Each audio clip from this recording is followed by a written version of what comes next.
In this video we're going to take a look at class reports. So I'm going to choose my Year 8 class here, then we'll click on the Reports tab. Now this first one here, the basic report, this lets us know first of all the number of lessons that each of our students have completed, the task completion rate as a percentage, whether they're completing tasks on time or not. So this black section here shows us how many tasks they've completed on time. Anything shaded in grey, well, they're tasks that were completed but were handed in a bit late. Now Jack here, you can see he's got this little section here that's completely white, not shaded in at all. That lets us know that he's got some tasks that haven't been handed in yet. So I'll need to chase up Jack on a bit of that work. Over here we've got the overall efficiency rate, once again as a percentage, and that's all colour coded there so you can see how your kids are coping with their work. Now let's have a look at the comprehensive report. Now this is where you can get some real details. You've got 3 different report options here and we're going to have a look at each one. We'll look at the detailed report first. So that's set for my Year 8 class. Now we've got the option of having that PDF emailed to us or downloading that. We'll just download it for the moment.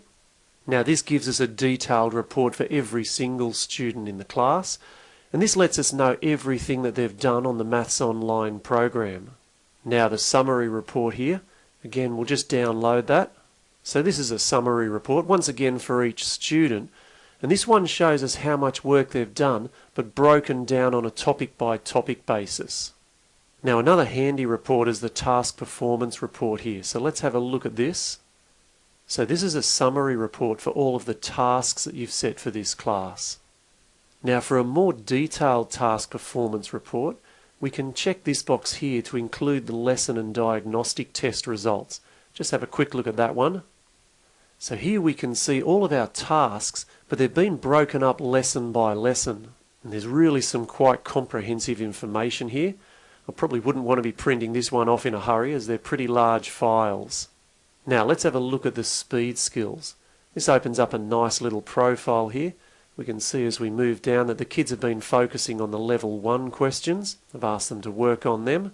Now these scores here, well they're the top scores that your kids get working on questions in a 60-second time frame.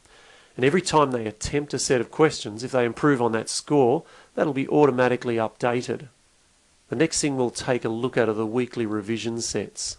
So we can see here the class has been working on the weekly revisions through term 1. Then we've got all these different colour-coded results here. Key explaining those colours at the top. Basically blue and the green mean they're doing pretty well.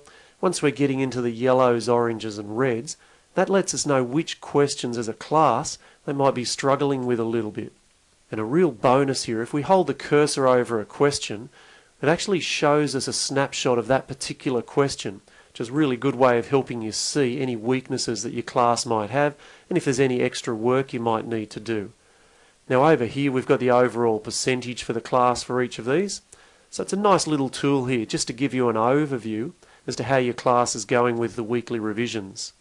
Okay, so far we've looked at the reports in PDF form, but if you really want to nail down some detailed information, we go up here to the Tools tab and then we jump down to Export Data.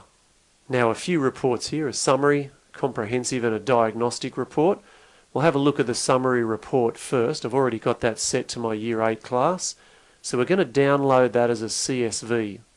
So we get a nice summary here for each of your kids. We can see the number of logins, their most recent login, that's given right down to the nearest minute, so pretty accurate there. The number of lessons that they've attempted and how many they've passed, their efficiency rating, the number of tasks that have been set for each student, how many they've completed on time and then how many they've completed late. And lastly, this Y here, this lets us know whether their parents receive the weekly report or not. Now we'll have a look at the comprehensive report. You've got a date range here. You can choose for the whole year, last 7 days, last fortnight, last 30 days, or even set your own custom date. We'll go with the year to date and we'll download that CSV. Now this gives a really comprehensive list of what the kids have been up to. It details every single lesson that they've done, whether they've attempted it, completed it and so on. So you can get some really good analysis from this data. Now lastly we've got the diagnostic report here. So choose the class once again. Now we've got the option here to print this out either in colour or grayscale, just depending on what you want. I'm going to go with colour for the moment. We'll download that one. And this gives us the results for any diagnostic tests you've set for your class. So the topics up here, their overall mastery level down here, and then how they've gone in each of the individual lessons covered in that diagnostic. So hopefully that all makes sense. And particularly these days, with so much extra reporting, data and compliance requirements, we hope that these tools really assist you with what you're being asked to do.